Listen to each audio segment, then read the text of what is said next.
السلام علیکم. Good to have you at Urdu audio books. حاضر خدمت ہے نگاہ راحیل کا ناول دی باچا ایپیسوڈ 4. رات کے سائے اب کافی گہرے ہو چکے تھے. چاند کی روشنی ابھی تک نیٹسٹوریم کے پول کے نیلے پانی پر رقص کر رہی تھی. وہ ایک دم اپنی سوچوں کے دائرے سے باہر آیا. آنکھیں نم تھیں. اس نے اپنی انگلی کے پورش سے نم آنکھوں کو صاف کیا اور پھر اس نے کلائی میں پہنی ریسٹ واچ پر ٹائم دیکھا. وہ کھڑا ہوا. بابا، میں ایمرے چچا کو ڈھونڈ لوں گا. آسمان پر چاند کی طرف دیکھتے ہوئے اس نے دل ہی دل میں کہا اور پھر وہ نیٹسٹوریم سے جانے لگا. آفتاب افق پر ایک فاتحانہ انداز میں چمک رہا تھا. بادلوں کی سرسراہٹ آسمان پر سستی کے ساتھ رقص کر رہی تھی. سورج کی چمکدار روشنی بادلوں کے خلا میں سے گزر رہی تھی.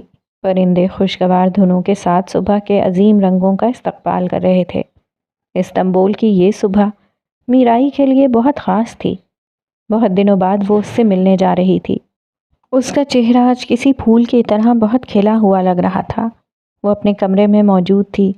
سنگھار میں اس کے سامنے کھڑے ہوئے وہ اب اپنے چہرے پر کیے گئے میک اپ کا آخری جائزہ لے رہی تھی. میک اپ نہ بہت ہلکا تھا اور نہ بہت زیادہ. میک اپ درمیانہ تھا جس میں اس کا حسین چہرہ مزید حسین لگ رہا تھا. وہ ایک لانگ فراک میں ملبوس تھی. چہرے کے ارد گرد اسکارف لیا ہوا تھا. سنگھار میں اس پر پڑے موبائل کی اسکرین جب جگمگائی تو اس کے چہرے کی مسکراہٹ مزید بڑھی. اس نے موبائل فوراً اٹھایا اور اسکرین پر روشن میسج کو دیکھا. کتنا وقت ہے؟ میسج کے جواب میں وہ کچھ ٹائپ کرنے لگی. ابھی کچھ دیر انتظار کرو. اس نے ابروچ کھاتے ہوئے ہلکا سا مسکرا کر میسج سینڈ کیا. دوسری جانب سے میسج سین ہو چکا تھا لیکن جواب نہیں آیا. اس نے موبائل بند کیا اور اپنے ہینڈ بیگ میں ڈالا اور پھر تیز قدم چلتی ہوئی اپنے کمرے سے باہر نکلی. وہ تیزی سے سیڑھیاں اتر کر آگے بڑھنے لگی تو جیمرے خاتون باورچی خانے سے باہر آئیں. وہ یقیناً اس کے تیز قدموں کی آواز سن کر ہی باورچی خانے سے باہر آئی تھیں. کدھر جا رہی ہو آج تو؟ میرائے کو یوں تیزی سے جاتا دیکھ کر انہوں نے ناسمجھی کی حالت میں اس سے کچھ کہنا چاہا لیکن میرائے نے ان کی بات کاٹ دی. جی میں جانتی ہوں آج سنڈے ہے مگر میری ایک پرانی دوست کل امریکہ سے ترکی واپس آئی ہے. بس میں اسی سے ملنے جا رہی ہوں. اس نے سوچ سوچ کر کہا اور پھر جیمرے خاتون کے چہرے پر مزید ناسمجھی کی لہروں کو دیکھ کر وہ وہاں سے مڑی اور مزید تیز قدم چلتے ہوئے چلی گئی. جیمرے خاتون اسے یوں جاتا دیکھ کر کچھ سمجھ ہی نہیں پائیں. یہ لڑکی آج تک کسی دوست سے ملنے کے لیے اتنا تو خوش نہیں ہوئی. انہوں نے ناسمجھی سے دل ہی دل میں سوچا اور پھر واپس باورچی خانے میں جانے لگیں. جیمرے خاتون کی آنکھیں نیلی تھیں، بالکل براق اور میرائے کی طرح. غیروں پہ نہ کھل جائے کہیں راز دیکھنا، میری طرف بھی غمزہ غماز دیکھنا. بورڈم ترکیہ. آفتاب اور بادلوں کی جنگ میں اس بار آفتاب کو فتح نصیب ہوئی. آفتاب کی روشنی افق پر اب مزید فاتحانہ انداز میں چمک رہی تھی. بادلوں کی ہلکی ہلکی لہریں آسمان پر منڈلا رہی تھیں. ساحل سمندر کی لہریں تیز نہیں، بہت تیز تھیں. سمندر کا پانی سورج کی تیز روشنی کی وجہ سے چمک رہا تھا. ریت بھی سورج کی روشنی کی وجہ سے چمک رہی تھی. ہوا اپنے ساتھ ساحل سے ٹکرانے والی لہروں کی تال کی آواز کو لے کر رقص کر رہی تھی. آج اتوار تھا. لوگوں کی بھیڑ اکثر اتوار کے دن بہت ہوتی لیکن آج بھیڑ کم ہی تھی. ارد گرد ایک آرام دہ ماحول قائم تھا.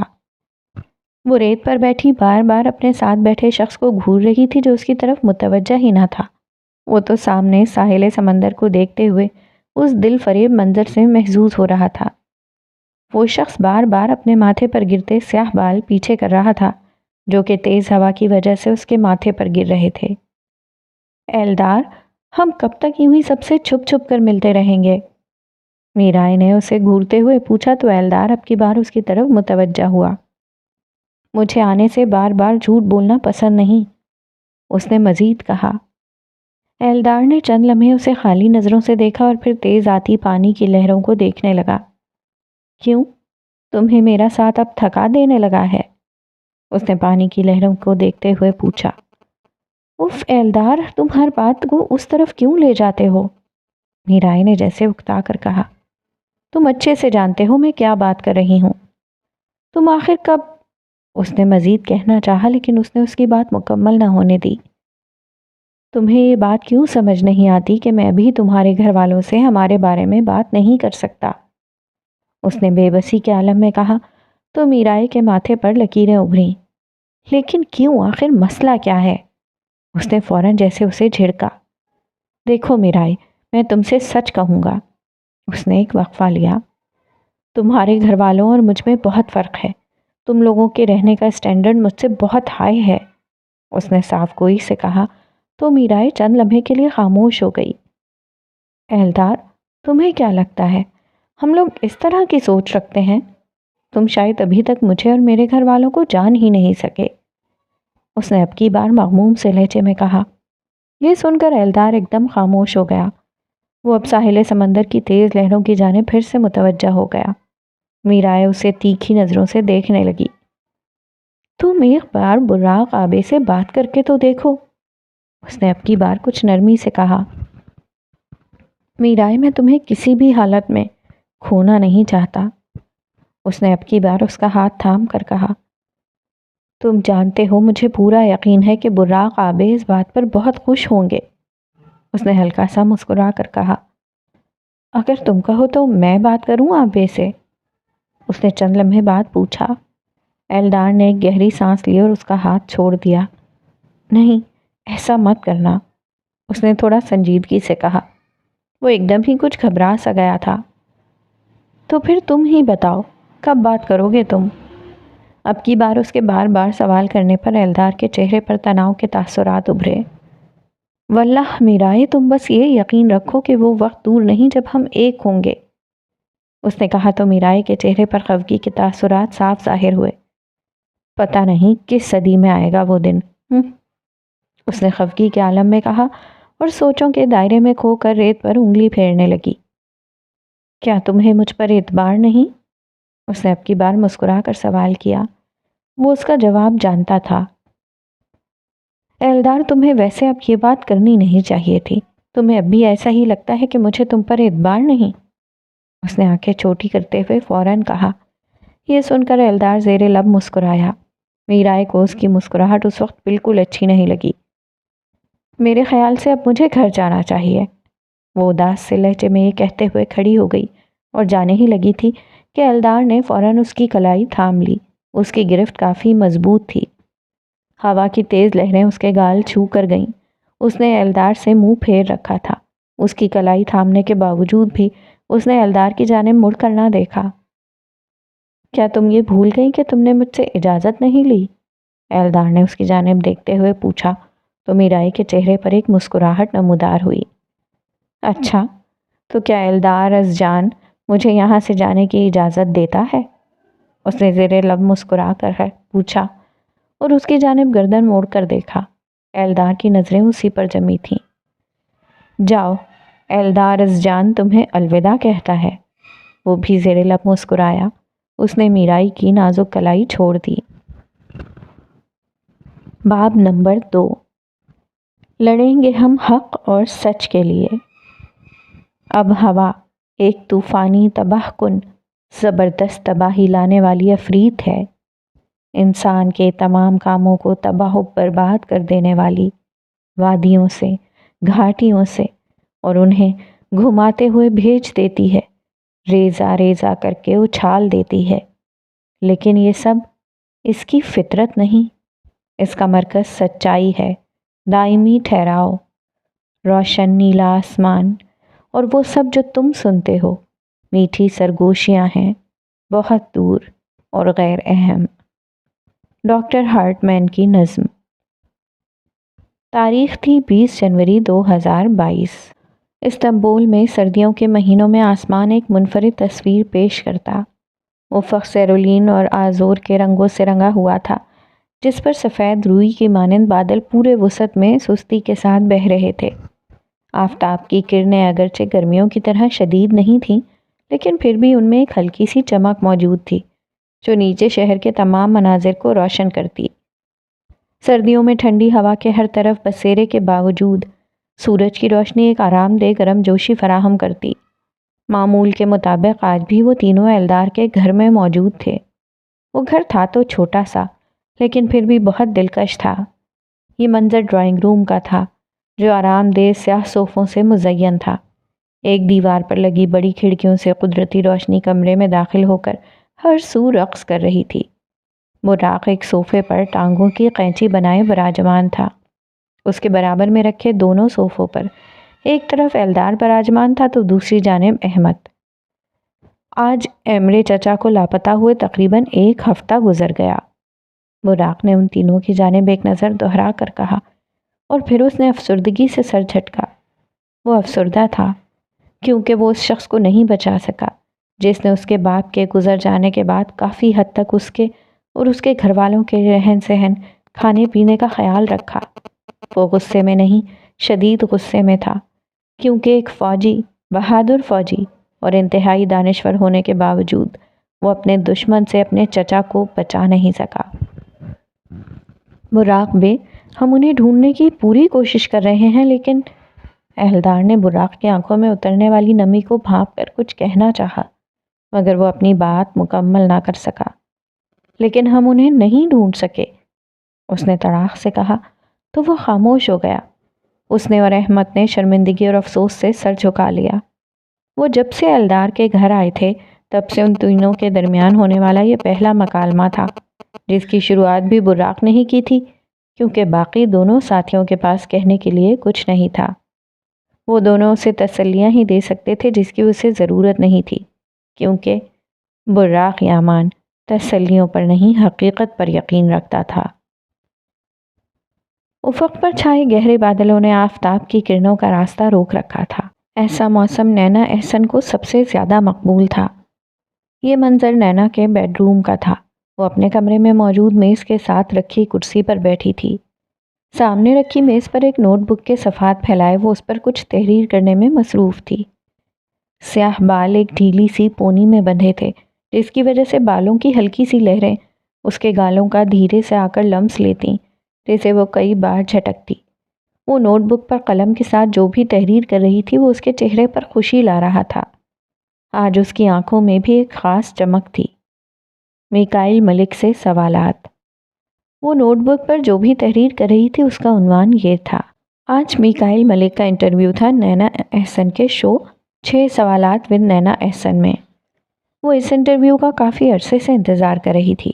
کافی انتظار کرنے کے بعد وہ وقت آ گیا تھا جس کا اسے انتظار تھا۔ اس کا شو 6 سوالات ود نینا احسن عوام الناس کے درمیان کافی مقبول تھا۔ اس شو کی ریٹنگ باقی چینلز کے شوز کے مقابلے میں ہمیشہ ٹاپ پر رہتی۔ وہ جس چینل کے لیے کام کرتی تھی وہ چینل بھی صرف نینا احسن کے اس شو کی وجہ سے ہی بہت مقبولیت حاصل کر پایا تھا۔ وہ نوٹ بک پر کچھ لکھتے ہوئے رکی، ایک گہری سانس لی اور قلم نوٹ بک کے ساتھ رکھ دیا۔ وہ نوٹ بک پر میکائل ملک سے آج پوچھے جانے والے سوالات تحریر کر چکی تھی۔ اس نے ایک نظر ان تحریر کردہ سوالات پر ڈالی اور پھر زیر لب مسکرائی۔ آنکھوں کی چمک مزید بڑھ گئی۔ یہ سوالات میکائل ملک اور نینا احسن دونوں کی زندگیوں میں کافی تبدیلی لانے والے تھے، لیکن کون جانے کہ یہ تبدیلی نینا کی زندگی کو پہلے سے مشکل بنا دے یا پھر بہترین۔ یہ منظر میرائی کے بیڈ روم کا تھا، جہاں وہ الماری کھولے کھڑی تھی۔ الماری میں سے ایک کے بعد ایک سوٹ نکال کر وہ دیکھتی اور پھر اسے دوبارہ ہینگر میں لٹکا کر الماری میں واپس رکھ دیتی۔ اس کے چہرے پر خوشی کے تاثرات نے گھر کیا ہوا تھا۔ آنکھوں میں آج ایک خاص چمک کا بسیرا تھا۔ آخر آج اس کی سالگرہ تھی۔ اس نے خوش تو ہونا ہی تھا، لیکن اس سے بھی زیادہ خوشی اسے کسی اور بات کی تھی۔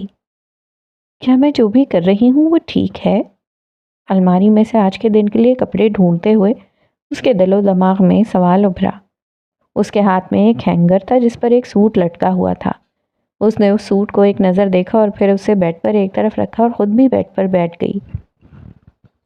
اس کے چہرے پر بہت سے تاثرات نے گھر کیا ہوا تھا۔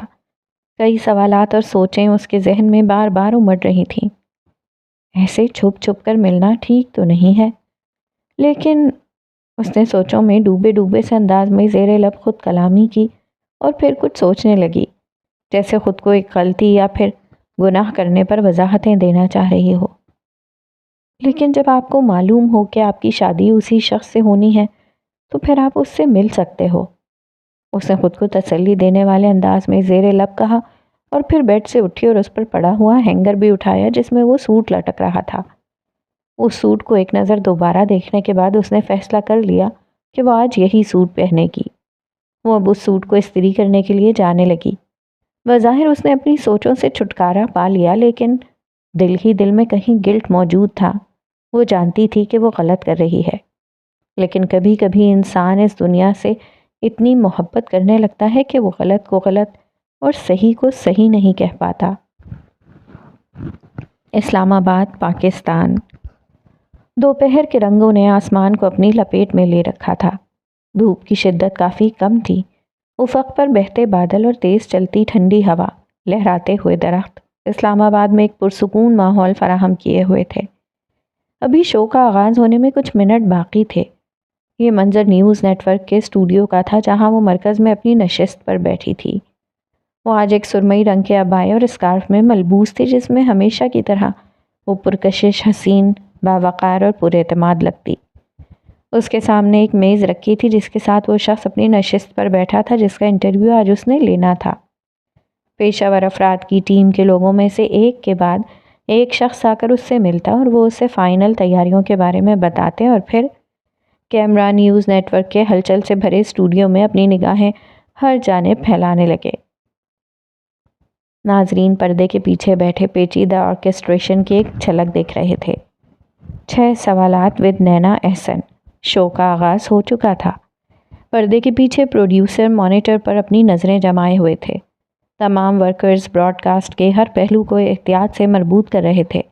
کچھ ورکرز کی انگلیاں کی بورڈ پر سفر کر رہی تھیں کیونکہ وہ کیمرے کے زاویوں، کیو، گرافکس اور آڈیو لیول کو مانیٹر کر رہے تھے۔ کنٹرول روم میں ڈائریکٹر ہمیشہ کی طرح موجود تھا، جس کا مقصد انٹرویو کو ٹریک پر رکھنے کے لیے رہنمائی فراہم کرنا تھا، لیکن وہ جانتا تھا کہ اس شو میں اسے کسی قسم کی کوئی رہنمائی دینے کی ضرورت نہیں، کیونکہ اینکر نینا احسن تھی۔ وہ موقع آ گیا تھا جس کا نینا کو بے صبری سے انتظار تھا۔ میکائل ملک کافی اطمینان کے ساتھ اپنی نشست پر بیٹھا تھا، کیونکہ اسے یہ لگتا تھا کہ آج بھی اس سے پوچھے جانے والے سوالات اس کے مزاج کے مطابق ہی ہوں گے، لیکن یہ اس کی غلط فہمی تھی، کیونکہ سوال پوچھنے والی شخصیت نینا احسن تھی، جس کو دیکھ کر یہ صاف معلوم ہوتا تھا کہ وہ تھی ایک بہادر لڑکی۔ میکائل سیاہ پینٹ کوٹ میں ملبوس تھا۔ جب بھی اسے کسی انٹرویو کے لیے بلایا جاتا، اس کا لباس یہی ہوتا۔ انٹرویو شروع کرنے سے پہلے وہ اپنے اسسٹنٹ اسلم کے ذریعے نینا تک اور اس کے چینل کے ڈائریکٹر اور پروڈیوسر تک یہ ہدایات پہنچا چکا تھا کہ میکائل ملک کن سوالوں کے جواب دینا پسند کرتا ہے اور کن کے نہیں۔ اسلم کو پروڈیوسر اور ڈائریکٹر نے یہ یقین دہانی کروائی تھی کہ میکائل ملک سے ایسے ہی سوالات پوچھے جائیں گے جن کے جوابات اس کے پاس ہوں گے۔ ان کا جواب سن کر اسلم کو تسلی ہو گئی تھی اور اس نے یہی تسلی میکائل ملک کو بھی دے دی تھی، لیکن وہ اسلم یہ نہیں سمجھ سکا تھا کہ ان کی بات کے اصل معنی کیا تھے۔ یہ منظر باورچی خانے کا تھا جہاں جیمرے خاتون موجود تھیں۔ کھڑکیوں سے سورج کی کرنیں بہتی ہوئی بیکنگ کے اجزاء اور برتنوں کی ایک صف میں مزین کاؤنٹر ٹاپس پر ہلکی سی چمک ڈالتیں۔ وہ ایک ایپرن کو پہنے ہوئے کسی میکینکی سے انداز میں کیک بیک کر رہی تھیں، جیسے انہیں اس کام میں خوب مہارت حاصل ہو۔ سورج کی روشنی اب مدھم تھی۔ وقت دوپہر کا تھا۔ جیمرے خاتون نے براق کو پہلے ہی یہ تنبیہ کر دی تھی کہ آج وہ ہر حال میں گھر جلدی آئے۔ حالانکہ وہ جانتی تھیں کہ ان کے کہنے کے باوجود بھی اس نے جلدی نہیں آنا، لیکن پھر بھی انہوں نے اپنا فرض پورا کیا۔ انہوں نے اسے صبح ناشتے کے وقت میرائے کے سامنے کافی سختی سے کہا تھا کہ وہ آج جلدی گھر آئے۔ یہ انہوں نے صرف میرائے کے لیے کیا تھا، ورنہ وہ بھی جانتی تھیں کہ ایک فوجی کے لیے گھر کے لیے وقت نکالنا کتنا مشکل ہوتا ہے۔ میرائے کو بہت پسند آئے گا یہ کیک، وہ زیر لب بڑبڑائیں۔ انہیں اپنی قابلیت پر کوئی شک نہیں تھا۔ وہ چاکلیٹ کیک بیک کر رہی تھیں۔ میرائے کو یہ واقعی بہت پسند تھا۔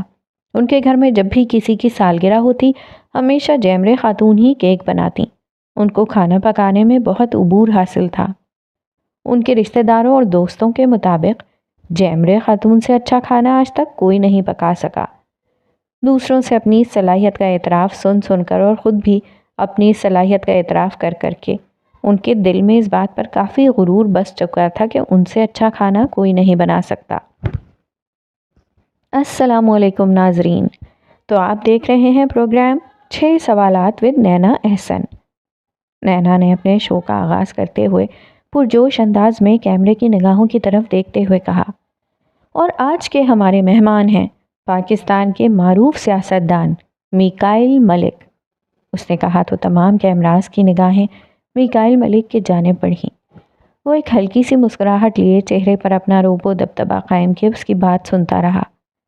پردوں کے پار نیوز نیٹ ورک کے اس اسٹوڈیو سے بھی باہر کئی گھروں میں، کئی دکانوں پر اور کئی جگہوں پر ٹیلی ویژن پر یا موبائل کی اسکرین پر لائیو براڈ کاسٹ کے ذریعے یہ پروگرام دیکھا جا رہا تھا۔ وہ سب بھی لاؤنج میں بیٹھے ٹی وی کی اسکرین پر اپنی نظریں جمائے ہوئے تھے۔ علی بھی آج گھر جلدی آ گیا تھا۔ اس پروگرام کو ان سب میں سے سب سے زیادہ اشتیاق سے اگر کوئی دیکھ رہا تھا تو وہ تھے احسن صاحب، جو اپنی بیٹی کو ہمیشہ اسی طرح ٹی وی کی اسکرین پر دیکھ کر بہت فخر محسوس کرتے اور ساتھ ہی ساتھ دل ہی دل میں اللہ کا شکر ادا کرتے کہ اس نے انہیں اتنی لائق بیٹی دی۔ اس میں کوئی شک نہیں تھا کہ ان کے تینوں بچوں میں سب سے زیادہ بہادر، لائق اور سمجھدار اولاد نینا احسن ہی تھی۔ اس بات کا اعتراف انہوں نے کبھی اس کے سامنے کیا تو نہیں اور شاید وہ کبھی نہ کریں، لیکن اس سے فرق نہیں پڑتا۔ بہت شکریہ آپ کا ہمارے شو میں آنے کا۔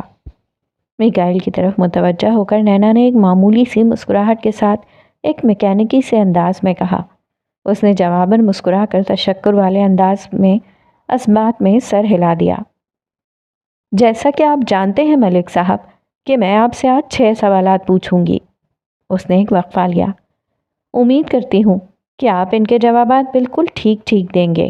آخری فقرہ نینا نے تھوڑا جتانے والے انداز میں ادا کیا، جس کی سمجھ میکائل کو اس وقت تو نہیں آئی، لیکن بہت جلد کافی اچھے سے اس کی سمجھ آنے والی تھی۔ تو آج کا میرا پہلا سوال آپ کے کچھ روز پہلے دیے گئے بیان پر ہے۔ اس نے اب کی بار سنجیدگی سے کہنا شروع کیا۔ جی، وہ اس بات میں سر ہلاتا ہوا دھیمے سے انداز میں کہہ رہا تھا، لیکن اسے یہ سمجھ نہیں آ پائی کہ وہ اس کے کون سے بیان کی بات کر رہی تھی۔ کم از کم اس بیان کی تو ہرگز نہیں جس کا اسے ڈر تھا، لیکن پھر بھی وہ اس اطمینان سے اس کا سوال سننے لگا۔ آپ کا بیان کہ اس نے سامنے رکھے کاغذ کے صفحے پر اپنی نگاہ دہرائی جس پر آج کیے جانے والے سوالات اور معلومات لکھی تھیں۔ وزیر اعظم صاحب کو چاہیے کہ اپنے ملک کے مسائل کی پہلی فکر کریں اور ان کا حل بھی نکالیں، بعد میں یہ کشمیر کے معاملات کو دیکھیں۔ اس نے میکائل کا چند روز پہلے دیا گیا بیان دہرایا تو یہ سن کر میکائل کے ماتھے پر بل نمایاں ہوئے۔ اس نے تبھی کچھ کہنے کے لیے لب کھولے، لیکن نینا ابھی مزید کہہ رہی تھی۔ تو میرا آپ سے سوال یہ ہے کہ کیا کشمیر ہمارے ملک کا حصہ نہیں ہے؟ اس نے سوال کیا کافی سنجیدگی سے۔ اس نے سوال سنا کافی بے یقینی سے۔ اس کے اعصاب تنے، ماتھے پر بل مزید نمایاں ہوئے۔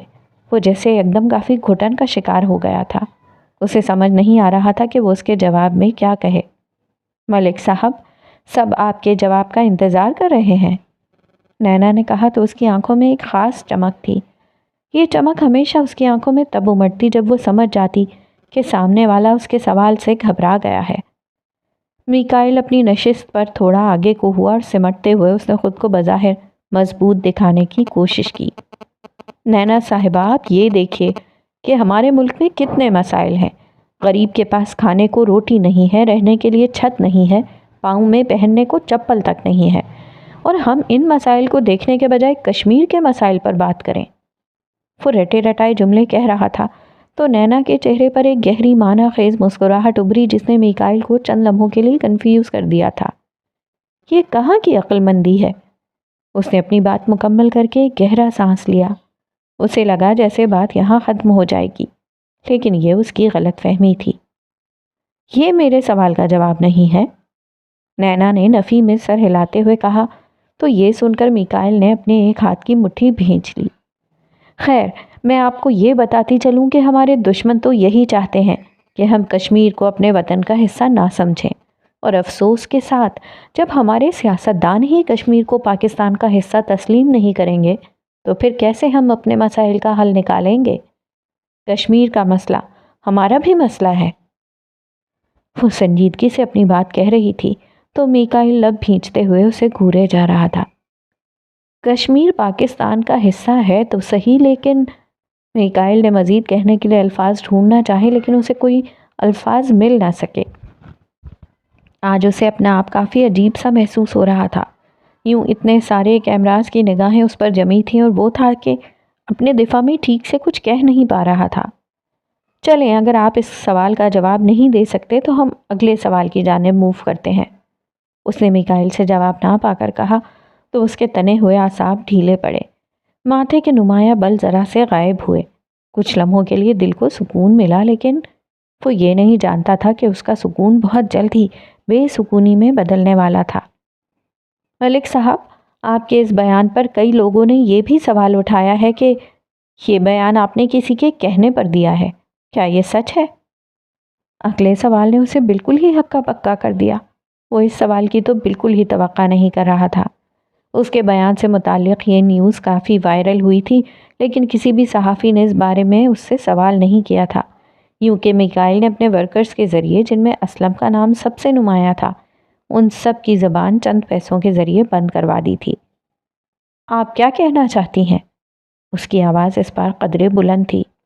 آپ یہ کہنا چاہتی ہیں کہ میں نے یہ بیان کسی ملک دشمن کے کہنے پر دیا ہے؟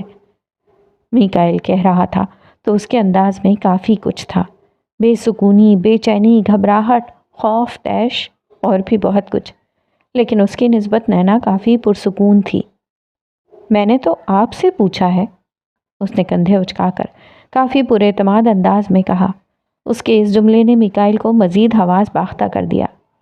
یہ کیمراز بند کرو۔ اب کی بار وہ اپنے حواسوں کو قابو میں نہ رکھ پایا اور کیمراز کی طرف اشارہ کرتے ہوئے تقریباً چلایا۔ نینا مسکرائی۔ اس کی مسکراہٹ میکائل کو زہر لگی۔ یہ کیمراز بند نہیں ہو سکتے، اس نے نفی میں سر ہلا کر دھیرے سے مسکراتے ہوئے کہا، جیسے وہ ایک شکاری ہو اور وہ اس کا شکار جو اس کے جال میں پھنس چکا ہو۔ میکائل اس بات کی بالکل توقع نہیں کر رہا تھا۔ چند لمحے اسے سرخ ہوتی نگاہوں سے دیکھنے کے بعد وہ اپنی نشست کے ساتھ ٹیک لگا کر بیٹھا اور دھیرے سے مسکرایا۔ پروگرام لائیو جا رہا تھا۔ وہ اس وقت مزید کچھ کہہ کر اپنا نام خراب نہیں کرنا چاہ رہا تھا۔ بتاؤ لڑکی، تمہیں کتنے پیسے ملے ہیں میری مخالف پارٹیز سے؟ اس نے نفرت سے بھری نگاہوں سے اسے دیکھتے ہوئے طنزیہ انداز میں کہا۔ نینا نے یہ سن کر سر جھٹکا، جیسے وہ اس کا تمسخر اڑا رہی ہو۔ اب آپ جواب سے بھاگ رہے ہیں ملک صاحب، اس نے ابرو اچکا کر کہا۔ اچھا، تو تمہیں جواب چاہیے، اس نے لب بھینچے، دونوں ہاتھوں کی مٹھیاں بھینچیں اور نینا کو نفرت سے بھری کاٹ کھانے والی نگاہوں سے گھورتے ہوئے کہا۔ ہاں، اس بار نینا کی آواز بھی تھوڑی بلند تھی۔ اس پورے پروگرام میں نینا کی آواز بلند نہیں ہوئی تھی۔ اگر کسی کی آواز بلند ہوئی تھی تو وہ میکائل تھا، لیکن اب نینا کی آواز بھی کچھ بلند ہونے لگی تھی۔ کنٹرول روم میں موجود ڈائریکٹر اور ورکرز یہ سب دیکھ رہے تھے، لیکن اس کے باوجود کسی نے بھی نینا کو سوال بدلنے کی ہدایات نہیں دی تھیں۔ لیکن ڈائریکٹر نے نینا کے یکدم کچھ بلند آواز میں بولنے پر اسے ریلیکس ہونے کی ہدایات دیں۔ تو اس کا جواب یہی ہے کہ یہ سب الزام ہیں۔ امید ہے آپ کو اس جواب سے تسلی ہو گئی ہوگی، اس نے اب کی بار کندھے اچکا کر کہا۔ وہ اسی جواب کی توقع کر رہی تھی۔ ملک صاحب، اگر ہم یہ بات چھوڑ دیں کہ یہ بیان آپ نے کس کے کہنے پر دیا، تب بھی یہ بات تو کہنی ٹھیک ہوگی کہ ایسے بیان ملک کے دشمن ہی دیتے ہیں۔ اس نے اب اپنے الفاظ چبا چبا کر ادا کیے تو میکائل ہکا بکا رہ گیا۔ وہ مٹھیاں بھینچتے ہوئے اپنی نشست سے اٹھ کھڑا ہوا اور نینا کی آنکھوں میں جھانکنے لگا۔ اس کی آنکھوں میں اس وقت نینا کے لیے صرف نفرت تھی، یا شاید نفرت چھوٹا لفظ تھا۔ تم مجھے ملک کا دشمن کہہ رہی ہو، اس نے طیش کے عالم میں کانپتی ہوئی آواز میں کہا۔ میں صرف آپ کے بیان کے متعلق اپنی رائے دے رہی ہوں، نینا نے ناک سے مکھی اڑانے والے انداز میں کہا۔ پروگرام لائیو جا رہا تھا۔ ناظرین یہ پروگرام کافی اشتیاق سے دیکھ رہے تھے۔ ان کے لیے یہ ایک سنسنی خیز پروگرام کی مانند تھا، لیکن دوسری جانب احسن صاحب کے ماتھے پر فکر اور پریشانی کی بنا پر بل نمایاں تھے۔ میکائل اب یہاں پر رکنا نہیں چاہتا تھا۔ اس کے تنے ہوئے اعصاب مزید تنے اور وہ بھاری قدم لیتا اسٹوڈیو سے جانے لگا۔ نینا نے اسے روکا نہیں، بس جب وہ یہاں سے جا رہا تھا تو اتنا ضرور کہا اس نے کہ ابھی تو 4 سوالات رہتے تھے ملک صاحب۔ میکائل جا چکا تھا، لیکن اس نے اس کا یہ جملہ سن لیا تھا۔ تو ناظرین، جیسا کہ آپ نے دیکھا میکائل ملک ہم سب کے سوالات کے جوابات دیے بغیر چلے گئے۔ تو میں اس شو کا اختتام اس سوال سے کرنا چاہوں گی کہ اس نے کیمراز کی نگاہوں میں جھانکتے ہوئے کہا اور پھر ایک وقفہ لیا۔ قائد اعظم نے ہی فرمایا ہے کہ کشمیر پاکستان کی شہرگ ہے۔ پھر اگر شہرگ ہی مسائل سے دوچار ہو تو ملک کیسے چل سکے گا؟ اس نے پروگرام کا اختتام اس سوال سے کیا۔ افق پر سیاہ مخملی تاریکی کا بسیرا ہو چکا تھا۔ ہیروں کی طرح ٹمٹماتے ستارے افق کو مزید دلکش بنا رہے تھے۔ چاند بھی افق پر ستاروں کے ساتھ چمک رہا تھا۔ کبھی کبھی آسمان پر بادل چھلکتے اور ان ستاروں اور چاند کو اپنے سائے تلے دبا دیتے، اور کبھی چاند اور ستاروں کی روشنیاں ان گہرے بادلوں پر قابض آ جاتی۔ لیکن اس اندھیرے میں اب وحشت اور آگ کا اضافہ ہو چکا تھا، بدلے کی آگ۔ یہ منظر اسلام آباد کے ایک معروف ہوٹل کا تھا جس کے کمرے میں وہ ٹھہرا تھا۔ وہ اسلام آباد کے مہنگے ترین ہوٹلز میں سے ایک تھا۔ وہ کمرے میں تیز قدم کے ساتھ داخل ہوا تو اس کے ساتھ ہی ایک ادھیڑ عمر شخص بھی داخل ہوا۔ وہ اسلم تھا، اس کا اسسٹنٹ۔ لیکن یہ کہنا بھی غلط نہیں ہوگا کہ وہ میکائل کی ہر غلطی، ہر گناہ میں برابر کا شراکت دار تھا۔ یہ اس ہوٹل کا عظیم الشان سوئٹ تھا جس میں وہ ٹھہرا تھا۔ سنگ مرمر کے فرش، پیچیدہ کرسٹل فانوس کی چمکیلی روشنی کمرے میں رقص کر رہی تھی۔ کمرے کا دروازہ کھولتے ہی جو چیز پہلی توجہ اپنی طرف مبذول کرواتی وہ اسلام آباد کے اسکائی لائن کا دلکش نظارہ تھا۔ کھڑکیاں شاندار ریشمی پردوں سے ڈھکی تھیں اور کمرے کا مرکزی نقطہ بلا شبہ شاہی سائز کا عالی شان بیڈ تھا۔ میکائل کمرے میں داخل ہوتے ہی بھاری قدموں کے ساتھ ٹہلنے لگا، یوں کہ وہ اپنے غصے پر قابو پانے کی کوشش کر رہا ہو۔ اسلم مؤدب سے انداز میں کھڑا اسے پریشانی سے دیکھ رہا تھا۔ اسے سمجھ نہیں آ رہا تھا کہ وہ اس کے غصے کو کس طرح ٹھنڈا کرے۔ چند لمحے بعد میکائل نے اپنے ایک ہاتھ کی مٹھی بھینچی اور اسے پوری قوت کے ساتھ ایک دیوار پر دے مارا۔ اس کو یوں طیش کے عالم میں دیکھ کر اسلم پر جیسے لرزہ طاری ہو گیا۔ اس نے ایک نظر اسلم کی جانب بڑھائی۔ کھردری ہوئی پیشانی، طیش کے عالم میں چھوٹی آنکھیں، چہرے پر تناؤ اور بھنچے ہوئے لب، اس کے اندر طیش کی آگ کو خوب واضح کر رہے تھے۔ اس نے ٹھیک نہیں کیا، اس کو اس کی قیمت چکانی پڑے گی۔ اس نے لب کاٹتے ہوئے ایک ایک لفظ پر زور دیتے ہوئے جیسے فیصلہ سنایا۔ اس نے اپنی نظریں اسلم سے پھیر لیں۔ میکائل صاحب، آپ بتائیے کیا کرنا ہے اس کا؟ آپ جو کہیں گے وہ ہو جائے گا، بس آپ ایک مرتبہ حکم کریں۔ اسلم نے یوں اس سے یہ سب کہا جیسے وہ کوئی بادشاہ ہو اور وہ اس کا غلام۔ میکائل نے اس کی طرف مڑ کر دیکھا۔ اس کی آنکھیں اب مزید سرخ ہوئی پڑی تھیں اور پھر اس کے چہرے پر ایک خوفناک مسکراہٹ قائم ہوئی۔ اس کو تو میں اتنا ذلیل کروں گا کہ یہ کسی کو اپنا منہ دکھانے کے قابل نہیں رہے گی، اس نے اپنے ہاتھ کی مٹھی بھینچتے ہوئے کہا۔ اسلم نے یہ سن کر خاموشی سے اس بات میں سر ہلا دیا۔ وہ اور میکائل کل ہی لاہور سے اسلام آباد آئے تھے۔ ان کے یہاں آنے کی خاص وجہ یہ انٹرویو ہی تھا۔ میکائل کے لیے یہ انٹرویو خاصی اہمیت رکھتا تھا کیونکہ یہ انٹرویو اس چینل پر براڈ کاسٹ ہونا تھا جس کی ریٹنگ سب چینلز میں سے ٹاپ پر تھی، اور اس کے ساتھ ساتھ یہ انٹرویو نینا احسن کرنے جا رہی تھی جو پاکستان کی معروف صحافیوں میں سے ایک تھی۔ صرف یہ ہی نہیں، نینا احسن کو یہ اعزاز بھی حاصل تھا کہ وہ ایک معروف صحافی ہونے کے ساتھ ساتھ ایک کم عمر معروف صحافی بھی ہے۔ اس کی عمر 25 سال تھی۔ اس سے عمر میں کئی گنا بڑے صحافی اس کے سوالات کے آگے خاموش ہو جاتے یا گھبرا جاتے۔ اس کی قابلیت کے چرچے صرف پاکستان ہی میں نہیں، بین الاقوامی سطح پر بھی بہت تھے۔ آج کے انٹرویو کے بعد میکائل ملک کی ساکھ کو بہت بڑا نقصان پہنچا تھا۔ Social media, news network کے ہر چینل پر یہ انٹرویو زیر بحث آیا ہوا تھا، اور میکائل کی جس بات پر سب سے زیادہ تنقید کی جا رہی تھی وہ یہ تھی کہ اس نے کیمراز بند کروانے کا کیوں کہا اور پروگرام چھوڑ کر کیوں چلا گیا۔ وہ کار خود ڈرائیو کر کے گھر لوٹی تھی۔ اس کی ڈرائیونگ اسکلز اس کی طرح ہی شاندار تھیں۔ ڈرائیونگ اس نے احسن صاحب سے سیکھی تھی، اور احسن صاحب یہ بات کافی فخر سے کہتے تھے کہ علی سے زیادہ اچھی ڈرائیونگ نینا کو آتی ہے۔ اس کو انٹرویو کے بعد بھی کئی کام تھے جس کی وجہ سے اسے گھر آتے ہوئے دیر ہو گئی تھی۔ اس نے حلیمہ صاحبہ کو اس بارے میں پہلے ہی بتا دیا تھا کہ اسے گھر آتے ہوئے دیر ہو جائے گی۔ وہ گھر کے داخلی دروازے کی جانب بڑھی، ایک گہری سانس لی جیسے گھر کو دیکھ کر اس کے دل میں سکون، اطمینان قائم ہو گیا ہو۔ گھر ہی ایک ایسی جگہ جہاں پہنچ کر انسان کو صرف اور صرف سکون نصیب ہوتا ہے۔ بس شرط یہ ہے کہ ماحول کیسا ہے گھر کا۔ اگر ماحول ٹھیک نہیں تو گھر گھر نہیں، قید خانہ بن جاتا ہے۔ اس نے گھنٹی بجائی، پورا گھر گھنٹی کی آواز سے گونج اٹھا۔ ایسا لگا جیسے گھر میں کوئی موجود ہی نہ ہو۔ اس قدر خاموشی، اللہ ہی خیر کرے۔ وہ دروازے کے پاس کھڑی تھی، بالکل تنہا۔ لان میں بھی خاموشی کا بسیرا تھا، جس طرح سے اس وقت اس گھر میں اسے خاموشی محسوس ہو رہی تھی۔ اور پھر اس خاموشی میں کسی نے خلل پیدا کیا۔ دھیرے سے چلتے قدموں کی آواز، اور پھر کسی نے دروازہ کھولا۔ نینا کے چہرے پر ہلکی سی مسکراہٹ ابھری۔ دروازہ کھلتے ہی سامنے احسن صاحب کھڑے تھے۔ انہیں دیکھ کر نینا کے چہرے پر مسکراہٹ مزید بڑھی، لیکن اس کی مسکراہٹ یکدم کچھ کم ہوئی جب اس نے احسن صاحب کے چہرے پر پریشانی اور فکر کے تاثرات کو دیکھا۔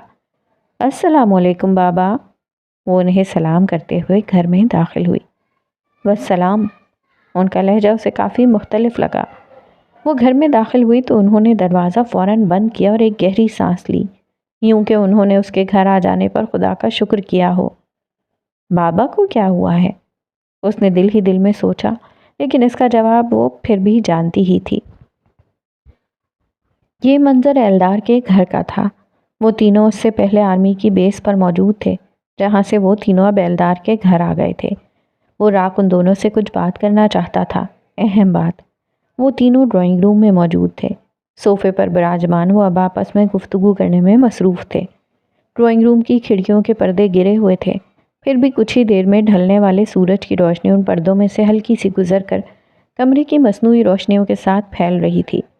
ایلدار اور احمد، ہمیں جو بھی کرنا ہے جلد ہی کرنا ہوگا، براق نے ہمیشہ کی طرح اپنے سنجیدگی سے بھرے لہجے میں ان دونوں سے کہا۔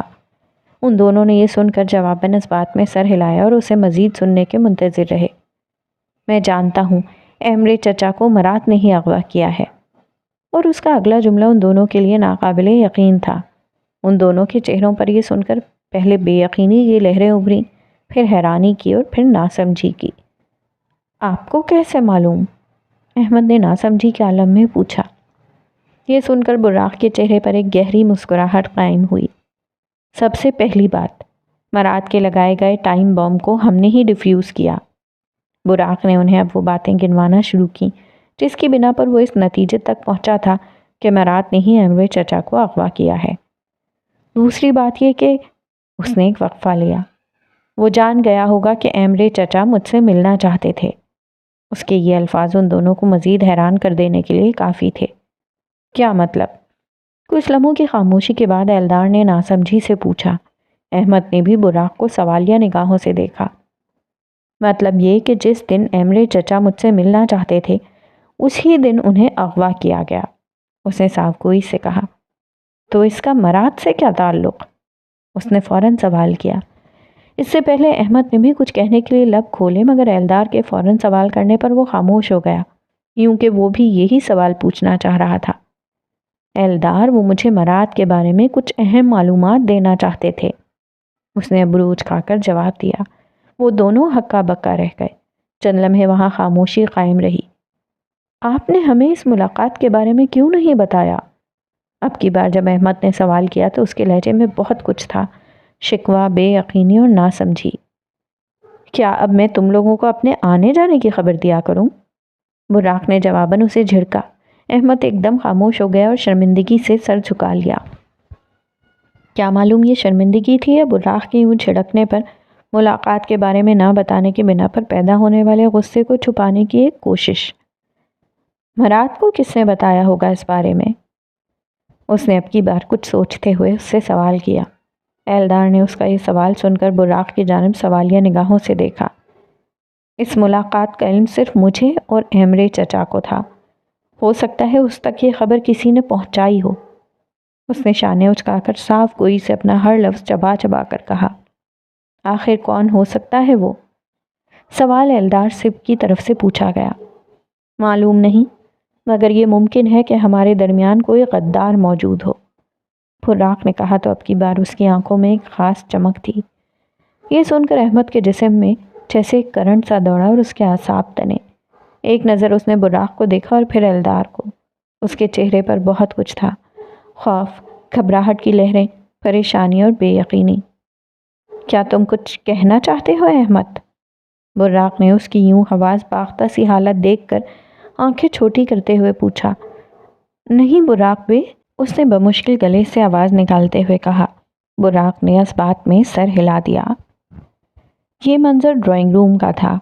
وہ دونوں میز کے ساتھ رکھے صوفے پر براجمان تھے اور وہ میز کے دوسری طرف رکھے صوفے پر بیٹھی ہاتھ میں پانی سے بھرا شیشے کا گلاس لیے ہوئے تھی۔ پانی پینے کے بعد اس نے گلاس سامنے رکھی میز پر رکھا اور ان دونوں کو ایک نرم مسکراہٹ کے ساتھ دیکھا۔ اس سے پہلے وہ دونوں اس سے معمولی سی حال چال کے متعلق گفتگو کر رہے تھے۔ نینا، کیا تمہیں نہیں لگتا کہ تم نے یہ انٹرویو کچھ ٹھیک نہیں کیا؟ کچھ لمحوں کی خاموشی کے بعد احسن صاحب نے اس سے کہا تو وہ یکدم حیران ہوئی اور پھر اس نے ابرو اچکائے جیسے ان کی بات سمجھ آ گئی ہو۔ جی، آپ نے بالکل ٹھیک کہا، ابھی اس کے 4 سوال رہتے تھے، اس نے مسکراتے ہوئے کہا۔ اس کی حصے مزاح بہت اچھی تھی، لیکن انہیں اس وقت اس کی کسی بات پر ہنسی آنا ناممکن تھا۔ نینا، میں یہ نہیں کہہ رہا، انہوں نے تڑاق سے کہا تو وہ یکدم خاموش ہو گئی۔ بابا، پھر آپ کیا کہنا چاہتے ہیں؟ پلیز کھل کر بات کریں، اس نے دھیمے لہجے میں کہا۔ دیکھو نینا، تم نہیں جانتی میکائل کو، کہ جو سیاستدان ہوتے ہیں نا، کہ جب چاہیں کسی بھی انسان کے ساتھ کچھ بھی، اس بات پر انہوں نے تھوڑا زور دیا، کر سکتے ہیں۔ انہوں نے اس سے وہی کچھ کہا جو ایک باپ اپنی بیٹی سے کہہ سکتا تھا۔ وہ ایک روایتی باپ تھے، اپنی بیٹی کو ان باتوں سے خوف دلانا چاہ رہے تھے جس کا خوف اس کے دل میں بالکل نہیں تھا۔ بابا، آخر میکائل کیا کر سکتا ہے؟ وہ لمحے بھر کے لیے رکی۔ اس کے بولنے کا انداز ہمیشہ کی طرح ویسا ہی تھا، دھیما، گہرا اور سنجیدہ۔ کیا وہ مجھے بے عزت کرے گا؟ اس نے مزید کہا۔ کیا وہ مجھ سے میرا رزق چھین لے گا؟ یا پھر وہ مجھ سے میری زندگی چھین لے گا؟ اس نے اپنی بات مکمل کی۔ احسن صاحب خاموش ہو گئے۔ انہیں دل ہی دل میں خوشی ہوئی کہ نینا یہ جانتی تھی کہ وہ اسے میکائل کی کن باتوں سے خوفزدہ کر رہے تھے، لیکن وہ یہ بھول گئے تھے کہ نینا تھی ایک باہمت لڑکی۔ بابا، جب جان، رزق اور عزت اللہ کے ہاتھ میں ہے تو پھر ڈر کیسا؟ اس نے احسن صاحب کو دیکھتے ہوئے اب کی بار کافی پورے اعتماد انداز میں کہا تو احسن صاحب کے ماتھے پر بل نمایاں ہوئے۔ وہ صوفے سے اٹھ کھڑے ہوئے۔ انہیں یوں کھڑا ہوتا دیکھ کر وہ اور حلیمہ صاحبہ بھی صوفے سے اٹھ کھڑے ہوئے۔ کاش تم نے اس فیلڈ کا انتخاب ہی نہ کیا ہوتا، انہوں نے کچھ افسردگی سے سر ہلاتے ہوئے اس سے کہا اور پھر بھاری قدم چلتے ہوئے اپنے کمرے میں چلے گئے۔ حلیمہ صاحبہ بھی ان کے پیچھے کمرے میں چلی گئیں۔ احسن صاحب کے الفاظ نے جیسے نینا کا دل توڑ کر رکھ دیا۔ اس کی آنکھوں میں ایک نمی کی لہر ابھر آئی جسے اس نے انگلی کے ایک پور سے صاف کیا اور پھر ایک زخمی سے انداز میں مسکرائی۔ استنبول کے آسمان پر کچھ ہی دیر پہلے آتش کی نارنجی رنگ کی روشنی پھیلی تھی، جب نرم گلابی اور گہرے ارغوانی رنگوں کے سائے میں بغیر کسی رکاوٹ کے ڈوب رہی تھی۔ بادل کسی برش کے اسٹروک کی طرح آسمان کے کینوس پر رقص کر رہے تھے۔ یہ منظر تھا اسی محل جیسے گھر کا۔ سیڑھیاں سرخ قالین سے ڈھکی تھیں۔ وسیع لاؤنج بہت سی مصنوعی سفید روشنیوں کی چمک سے روشن تھا۔ وہ گھر میں داخل ہوا، دھیرے سے چلتا ہوا لاؤنج تک آیا اور صوفے پر ٹانگ جمائے بیٹھا۔ اس کے پیچھے ایک اور شخص بھی لاؤنج میں آیا اور برابر والے صوفے پر اسی کی طرح ٹانگ پر ٹانگ جمائے بیٹھا۔ اس نے ایک نظر مراد کو مسکرا کر دیکھا۔ مراد بے، کیا اسے معلوم ہوا کہ آپ کون ہیں؟ ایرن نے سوال کیا۔ وہ اسی کا ہم عمر تھا، سیاہ بال جیل کے ساتھ سیٹ کیے تھے، سرمئی پرکشش آنکھیں اور دراز قد، ٹی شرٹ اور جینز میں ملبوس۔ وہ بھی مراد سے کچھ کم نہیں تھا، اسی کی طرح ہینڈسم اور خطرناک سازشیں چلنے والا۔ اس کی بات سن کر مراد زیر لب مسکرایا۔ اس نے سامنے میز پر رکھی سگریٹ اٹھائی اور جینز کی جیب سے ایک لائٹر نکالا اور اس سگریٹ کو جلایا۔ پھر ایک سگریٹ کا گہرا کش لیا اور اسے معنی خیز نگاہوں سے دیکھا۔ سگریٹ کا دھواں ہر سو پھیل چکا تھا۔ کیا تمہیں لگتا ہے وہ مجھے اتنی آسانی سے ڈھونڈ لے گا؟ اس نے کافی اعتماد کے ساتھ سوال پر سوال کر ڈالا۔ نہیں، لیکن براق بہت چالاک ہے، اس نے نفی میں سر ہلاتے ہوئے اسے جیسے خطرے کے بارے میں آگاہ کیا۔ یہ سن کر مراد قہقہ لگا کر ہنسنے لگا۔ اس کے یوں ہنسنے کی وجہ ایرن کی سمجھ میں نہ آئی۔ آپ ہنس کیوں رہے ہیں؟ اس نے ناسمجھی سے پوچھا۔ تم نے بات ہی ایسی کی ہے، اس نے شانے اچکا کر فوراً جواب دیا۔ ایرن کچھ شرمندہ سا ہو گیا۔ تم جانتے ہو ایرن، وہ راغ کو جس دن پتہ چلے گا کہ میں کون ہوں، وہ دن اس کی تباہی کا دن ہوگا۔ اس نے اب کی بار کہا تو اس کی آنکھوں میں نفرت کی لہریں خوب واضح تھیں، اور اس نفرت کے باعث وہ کتنا آگے تک پہنچنے والا تھا اس کا اندازہ کسی کو نہیں تھا۔ کیا اس کا آپ پر کبھی شک بھی نہیں گیا؟ ایرن نے چند لمحے بعد پوچھا۔ شک کا پتہ نہیں، مگر اس نے آج مجھے تقریباً پکڑ ہی لیا تھا، اس نے ابرو اچکا کر کہا اور سگریٹ کا ایک کش بھرا۔ اچھا پھر؟ سوال پھر فوراً پوچھا گیا۔ پھر کچھ نہیں، وہ بے وقوف نہیں پہنچ سکا میرے تک، کیونکہ مراد تک پہنچنے کے لیے مراد ہی کی اجازت چاہیے ہوتی ہے۔ اس نے اپنے الفاظ پر زور دیتے ہوئے کافی یقین اور اعتماد سے کہا، اور پھر وہ دونوں قہقہا لگا کر ہنسنے لگے، یوں جیسے فتح ملنے سے پہلے ہی فتح کے خواب دیکھ کر جشن منا رہے ہوں۔ میں سوچتا ہوں جس دن اسے پتہ چلے گا کہ آپ ہی، وہ روانی میں کہتا ہوا اس کا وہ نام لینے لگا تھا جس نام سے براق مراد کو جانتا تھا۔ شش، خاموش ہو جاؤ ایرن، دیواروں کے بھی کان ہوتے ہیں۔ مراد نے اپنے لبوں پر انگلی رکھتے ہوئے اسے خاموش رہنے کا اشارہ کرتے ہوئے کہا، اور پھر وہ مسکرایا اور سگریٹ کے کش بھرنے لگا۔ جیمرے خاتون میرائے کی سالگرہ کے لیے کیک تیار کر چکی تھیں۔ انہوں نے کیک کو ڈائننگ ٹیبل پر نفاست کے ساتھ رکھا اور پھر ایک نظر اسے دیکھا۔ ان کے چہرے پر ایک نرم اور شفیق سی مسکراہٹ قائم ہو گئی۔ وہ جب بھی اپنے بچوں کے لیے کوئی کام کرتیں، ان کے دل کو اسی طرح کی تسکین نصیب ہوتی۔ جب یامان بے حیات تھے تب جیمرے خاتون ان کے لیے بھی یوں مختلف ڈشز بنایا کرتی، اور ہر بار یامان بے ان کی ڈشز کی خوب تعریف کرتے۔ میرائے، دیکھو میں نے تمہارے لیے کیک بنایا ہے، انہوں نے تھوڑا بلند آواز میں اسے پکارا۔ قدموں کی آواز۔ وہ ڈرائنگ روم سے باہر نکلی اور سیڑھیوں کی جانب دیکھا۔ میرائے کافی احتیاط سے سیڑھیاں اتر رہی تھی، یوں کہ اس نے پیروں میں سرخ ہائی ہیلز پہن رکھی تھیں، سیاہ لمبا فراک اور چہرے پر کیا ہلکا سا میک اپ، لیکن ڈارک ریڈ لپسٹک اس کے چہرے کو کافی دلکش بنا رہی تھی۔ اس نے اپنے سنہری بال جو کندھے سے کچھ انچ نیچے کو آتے تھے، انہیں آج باندھا ہوا نہیں تھا بلکہ کھلا ہی چھوڑا ہوا تھا۔ وہ سیڑھیاں اتر کر دھیرے سے چلتی ان کے قریب آئی۔ اس کی نیلی آنکھیں آج مسرت کی بنا پر کافی چمک رہی تھیں۔ اے ماشاء اللہ میرائے، تم کتنی پیاری لگ رہی ہو، انہوں نے اس کو نرم نگاہوں سے دیکھتے ہوئے کافی پیار سے کہا، اور پھر کچھ لمحے اس کی تعریف میں کافی کچھ کہتی رہیں۔ بہت شکریہ آنے۔ انہوں نے اس کی تعریفوں کے پل باندھنا بند کیے تو اس نے گرم جوشی کے ساتھ انہیں شکریہ کہا، اور پھر جیمرے خاتون اسے ڈرائنگ روم میں لے کر گئیں اور اسے کیک دکھایا۔ اس نے ڈائننگ ٹیبل پر رکھے اس کیک کو دیکھا۔ اس کا دل اس کیک کی میٹھی سی خوشبو اور رغبت سے لبریز ہو گیا۔ کیک کی اوپری سطح پر جیسے مخملی سی چاکلیٹ کی لہر موجود تھی، اس کی نم سطح اس کے ذائقے دار ہونے کی طرف اشارہ کرتی۔ یہ ہوم میڈ کیک صرف بہت ہی میٹھا اور لذیذ نہیں تھا، بلکہ یہ محبت سے کی گئی محنت تھی جسے کافی احتیاط اور دیکھ بھال کے ساتھ تیار کیا گیا تھا۔ اس میں سادہ سے اجزاء کو جذبے، مہارت اور محبت کے ساتھ تبدیل کیا گیا تھا۔ یہ تو دکھنے میں بہت اچھا لگ رہا ہے آنے، اس نے کہا تو جیمرے خاتون کھل کر مسکرائیں، جیسے انہیں ان کی محنت کا پھل وصول ہو گیا ہو۔ یہ کھانے میں بھی بہت مزے کا ہوگا، تم بس کھا کر دیکھنا، انہوں نے اسے کافی یقین سے مسکرا کر کہا تو اس نے بھی مسکراتے ہوئے اس بات میں سر ہلا دیا۔ ظاہر سی بات ہے، آخر یہ کیک میری پیاری آنے نے جو بنایا ہے، وہ یہ کہتے ہوئے بچوں کی طرح ان کے ساتھ لپٹ گئی۔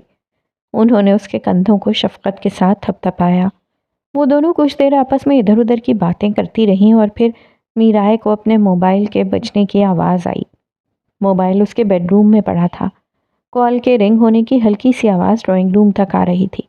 آنے، لگتا ہے میری کال آ رہی ہے، میں چیک کر کے آئی، وہ یہ کہہ کر کمرے میں تیز قدموں کے ساتھ تقریباً دوڑی۔ وہ جانتی تھی کہ کس کی کال ہوگی۔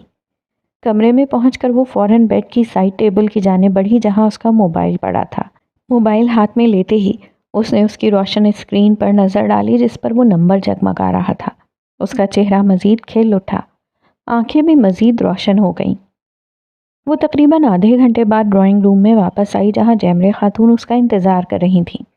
وہ اب ڈائننگ ٹیبل کے ساتھ رکھی کرسی پر براجمان تھیں اور اسے دیکھ کر دھیرے سے مسکرائیں۔ آنے، براق آبی نے کب تک آنا ہے؟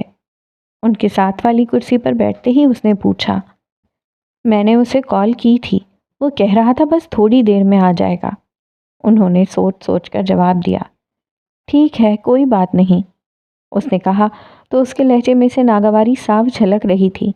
کچھ لمحے خاموشی سے گزرے۔ جیمرے خاتون نے ڈائننگ ٹیبل پر کیک کور رکھا ہوا تھا جس کو اب انہوں نے ایک پلیٹ کے ساتھ ڈھک دیا تھا۔ آنے، وہ اب تک کیوں نہیں آئے؟ اتنی دیر ہو گئی ہے۔ میرائے کے چہرے پر غصہ، ناگواری اور اداسی خوب واضح تھی۔ تھوڑا صبر کرو، براق آتا ہی ہوگا۔ انہوں نے اسے تسلی دینے کی کوشش کی لیکن وہ نہ سمجھی۔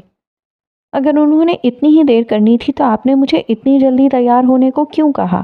اور خواہ مخواہ آپ نے اتنی جلدی یہ کیک بھی بنا لیا۔ شام ہونے والی ہے، بلکہ شام تو کب کی ہو چکی ہے۔ وہ منہ بسورتے ہوئے بس روانی میں کہے جا رہی تھی اور جیمرے خاتون سر پر ہاتھ رکھے اس کی باتیں خاموشی سے سنے جا رہی تھیں۔ اف، اس لڑکی کا میں کیا کروں، صبر ہی نہیں ہے اس میں۔ انہوں نے ناگواری سے نفی میں سر ہلاتے ہوئے زیر لب کہا اور پھر ان کی نظریں اپنے موبائل کی اسکرین پر گئیں۔ ایک میسج پڑھے جانے کا منتظر تھا۔ انہوں نے اسے پڑھا تو یکدم ان کا چہرہ جیسے بجھ سا گیا۔ میرائے ان کا چہرے کا یوں بجھا پن محسوس کر گئی اور اس کا دل بے چین ہو گیا۔ کیا ہوا آنے؟ اس نے تشویش اور بے چینی کے عالم میں پوچھا۔ براق کا میسج آیا ہے کہ وہ لیٹ ہے۔ انہوں نے ہچکچا کر اسے بتایا تو یکدم میرائے کے دل پر ایک بوجھ سا پڑا۔ اس کا دل ڈوب سا گیا۔ بھلا یہ کیا بات ہوئی؟ اس نے بھرائی ہوئی آواز میں کہا اور خاموش ہو گئی۔ اس میں اب مزید کچھ کہنے کی ہمت نہ تھی۔ آنکھیں بھیگ گئی تھیں، بس برسنے کی منتظر تھیں۔ چلو تم اداس مت ہو، ہم دونوں مل کر سیلیبریٹ کر لیتے ہیں تمہارا برتھ ڈے۔